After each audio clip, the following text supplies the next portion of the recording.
कुनै पनि बैंकमा गएर कर्जाको ब्याज कति छ भनेर सोध्ने हो भने उत्तर आउँछ base rate +1, base rate +2, base rate +3 यस्तै। यहाँनिर यो प्लस भन्दा पछाडि जति पनि अङ्क हुन्छ यसलाई भनिन्छ प्रिमियम।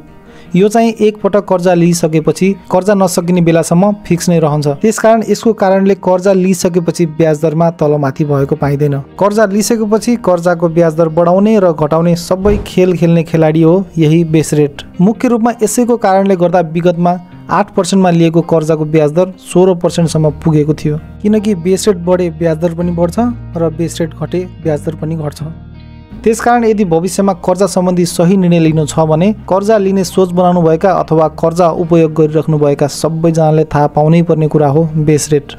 आज हामी यसैको विषयमा कुरा गर्न गइरहेका छौँ। बेस रेट भनेको के हो, कुन बैंकको बेस रेट कति छ भनेर कसरी थाहा पाउने, अथवा सबैभन्दा कम बेस रेट कसको छ भनेर कसरी जानकारी लिने भन्ने बारेमा यो भिडियोमा हामी चर्चा गर्नेवाला छौँ। सबैभन्दा पहिला बेस रेट यानि कि आधार दर भनेको के हो भन्ने कुरा नै बुझौँ। बैंकको सम्पूर्ण खर्चहरूलाई आधार मानेर एउटा रेट निकालिएको हुन्छ, जुन रेटमा यदि कर्जा दिने हो भने बैंकलाई न त घाटा हुन्छ न त फाइदा हुन्छ, ब्रेक इभन रेट जस्तै। त्यसकारण बैंकले कम्तीमा पनि यो रेट त लगाउनै पर्छ कर्जा दिनको लागि, होइन भने बैंकलाई घाटा हुन जान्छ। अब यही रेटलाई भनिन्छ base rate. Same to same हामीले पसलमा सामान बेचे जस्तै, पसलमा हामीले सामान बेच्दा आफ्नो लागतमा अलिकति नाफा जोडेर बेच्ने गर्छौँ नि, हो त्यस्तै बैंकहरूले पनि आफ्नो लागत यानि कि बेस रेटमा अलिकति नाफा यानि कि प्रिमियम जोडेर लोन दिने गर्छन्।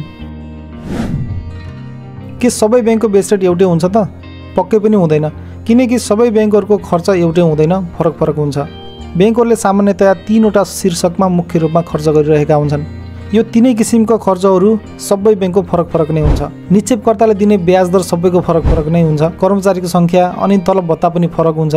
त्यसै गरी काम गर्ने तरिका र शाखा कार्यालयको सङ्ख्याको आधारमा सञ्चालन खर्च पनि फरक हुन जान्छ। त्यसकारण सबै बैंकको बेस रेट पनि फरक नै हुन्छ। अब कुरा आउँछ सबैभन्दा कम बेस रेट कसको छ त? त्यो कुरा हामीले कसरी थाहा पाउने, या कुन बैंकको बेस रेट कति छ भन्ने कुरा हामीले कसरी थाहा पाउने?